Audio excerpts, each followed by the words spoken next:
Welcome to the Scripture Lounge. In today's video, we're going to read biblical principles from the book of 2 John chapter 1 of the King James 1611 Bible to help improve your life and spiritual growth. Let's begin the journey.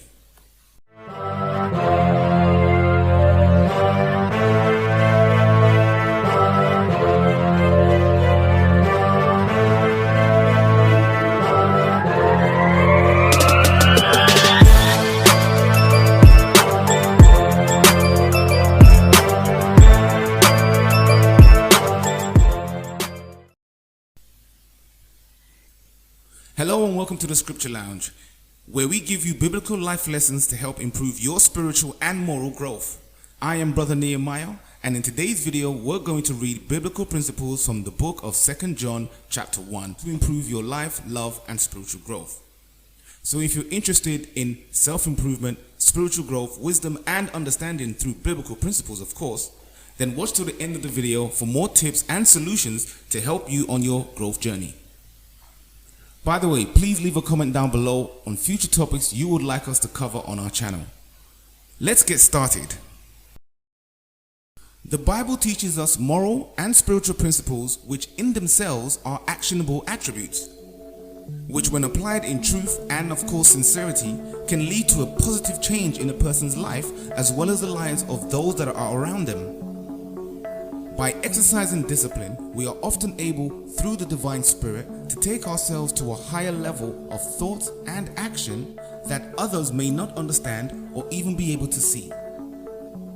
Here at the Scripture Lounge, we are here to help you through that. So let us get our Bibles out, and with all thy getting, get understanding. Tips and solutions. 1. Be true and loving, and you will have a rich heritage of grace, mercy, and peace. Tip number 2. Love is best shown by obedience.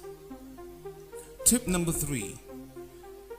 In 2 John chapter 1 verse 8, it shows a pastor's anxiety when it says to look to yourselves, that we lose not those things which we have worked for, which we have learnt, which we have understood, but that we receive a full reward. Meaning, don't let the anxiety overwhelm you and overtake you, because the things that we see with our eyes are not necessarily the truth that we know, because the things that we understood with our spiritual eyes are far above and far exceed that we see with our physical eyes. Tip number 4. Don't go on without Christ or you will lose God. In 2 John chapter 1 verse 9, where it says, whosoever transgresseth and abideth not in the doctrine of Christ hath not God. Meaning, if we do not continue in the steadfastness of the word of Christ, holding true to that higher moral standard, that elevation that lifts us up above the physical realm, then how do we come closer to God? Because it's through His words and through His actions and His mindset and His spirit, which is in the image of the Father, are we able to reach the Father. The scripture continues, he that abideth in the doctrine of Christ, he hath both the Father and the Son. For the scripture says, no man cometh unto the Father but through the Son. So if we abide in the doctrine of the Son, which is Christ, then we also abide in the doctrine of the Father, for the Son spoke the Father's words. And finally, tip number 5. Remember that love can be stern.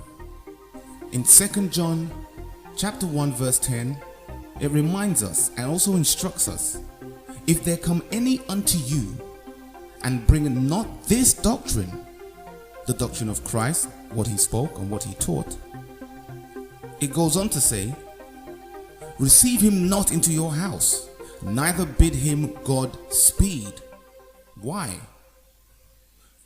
For he that biddeth him God speed is partaker of his evil deeds. So love can also be stern, meaning keeping us at bay, giving us instruction, giving us discipline. The letter reveals the strength, the purity, and the love of the early church, And like them, let us put into our letters thoughts which will make them worthy of receiving and keeping. Thanks for watching. Grace and peace.